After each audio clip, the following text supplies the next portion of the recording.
And I started to self-identify, not with David Icke as who I am, but as what I'm experiencing. But what I am is consciousness having the experience. That's what's leaving the body at what we call a near-death experience.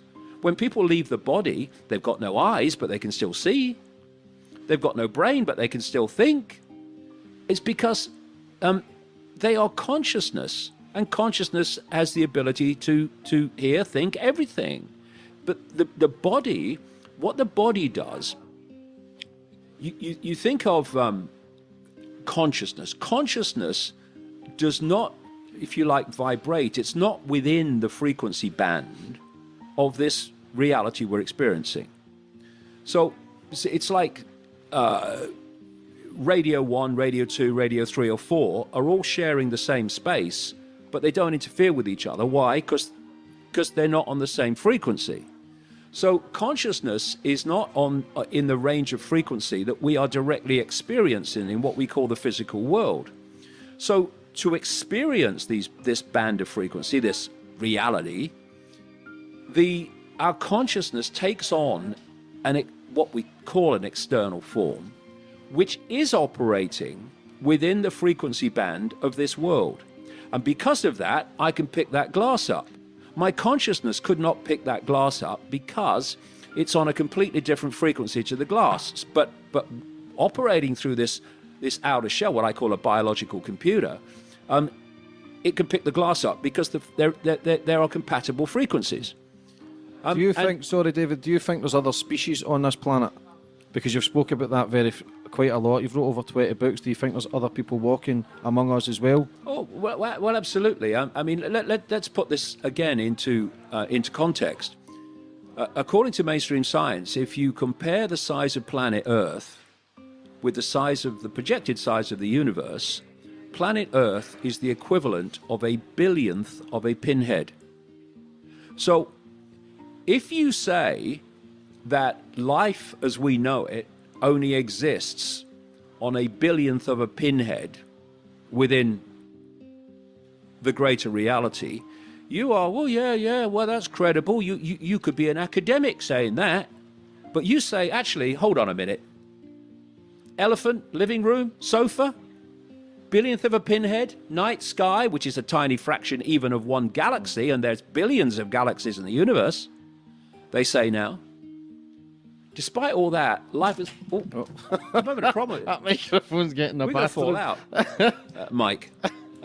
But we're saying that life as we know it only exists on a billionth of a pinhead and nowhere else. I mean, it's insanity. And then you think this. Look at the vastness of different forms that exist in animals, in insects, in nature, in all of it. Even in the human race. Look at someone from China or someone from Asia and someone from South America, from South Africa, from Europe. Look at the differences. You look at the range of form, of different form and expressions of form that exist within a smear of 0.005% of the universe. What the heck? In the infinity beyond this reality, which is in almost the entirety of everything, what the heck exists out there in terms of form, and different expressions of consciousness? How do we know what's out there, David? See, I'm a man who questions everything. Unless I see it with my own eyes, I struggle to believe it. And people say, I don't believe in conspiracy theories, and we touched on it earlier. Everything's a conspiracy because unless you see it with your own eyes, everything, it's the way you perceive things, or your perception. How do we actually know what's out there? How do we know we're not in a snow globe? How do we know the world's not flat or round? How do we know the answers? Well, basically, you don't, in terms of, every I dotted and every T crossed. All you can do is put the information that you come across together and come to conclusions. That's all you can really do. But, when I'm talking about non-human races interacting with and manipulating human society, I've not sat in a darkened room and pulled it out the bloody ether, smoking a weed. I've been to more than 60 countries over 30 years researching this. I've talked to whistleblowers on the inside of the American military and intelligence complex, many of them. I've talked to shamans around the world who are carriers of the ancient knowledge of those societies. And when you put what the two say together, you get the same answer, that yes, there is a non-human force that is manipulating human society. And you see it in ancient accounts. You see the common themes around the world in different cultures describing the same thing. And you see one common theme, for instance, which is that this non-human force manipulated human genetics.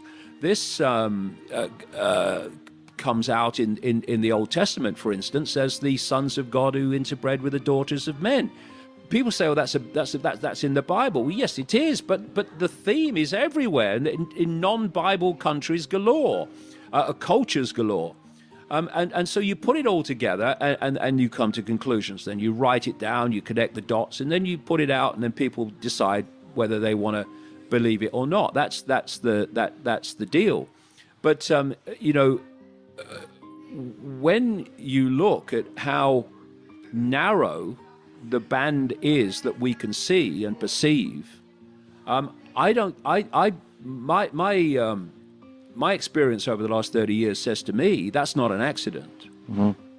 Somehow human genetics has been manipulated to only perceive a very narrow band of reality, which makes us obviously far more controllable.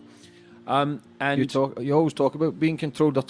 You spoke about it years ago, David, about kids getting microchipped, and now we're getting microchipped where they can follow us about, and the Illuminati. Can you touch on that? The small percentage of the people who control the world? Well, one of the things that is a head shaker to me, and I smile to myself these days, is over the years, people have told me, authority is trying to tell me even more now, that I'm wrong, and because I'm wrong, I can't say what I'm saying and write what I'm writing. And then they prove me bloody right. I said back in the 90s when I was producing the first books that there was a plan for the world, and that plan included the destruction of freedom of speech and the creation of a centrally controlled global fascist, communist, Marxist, whatever you want to call it, state. They're all different terms for the same tyranny. That this included microchipping the population. Don't even start me on that. It's way along the line already. And that money would be taken out of circulation, so only cashless digital money would be used, which has fundamental implications for freedom and control. And a stream of other things which have all come true. And the reason I could do that is very simple. How did Aldous Huxley, in 1932, in his book Brave New World, how was he able to describe genetic, drug, and other things that in a dystopian way that is now happening? How could George Orwell be so accurate in 1948? What about the other people that I quote in my books, insiders way back, who were saying this is what's going to happen because this is the plan? And it's all happening in detail, not even theme, detail, because there is a plan, there is a script. And what I've done for the last 30 years is work to uncover what that is. And once you know what's planned, predicting the future is quite straightforward. That's why so many, I see my books from the 1990s read on the TV news every day now, in changes in society. It's because I have this phrase, know the outcome and you'll see the journey. If you don't know what the outcome is planned to be, then what happens in the world, in world events and daily happenings, appear to be random. They seem to have no pattern, they seem to have no rhyme and reason, they just happen. Or you blame them on something else. When you know what the outcome is planned to be, which is what I've been uncovering all these years, then you start to see that these apparently random events are not random at all. They are stepping stones towards the outcome. We talk about freedom of speech. freedom of speech is being systematically destroyed. And I'll give you the outcome on that. The outcome, desired outcome, is that there comes a point which we're moving towards so fast when no one will ever see or hear anything that is not acceptable to the authorities, to the system.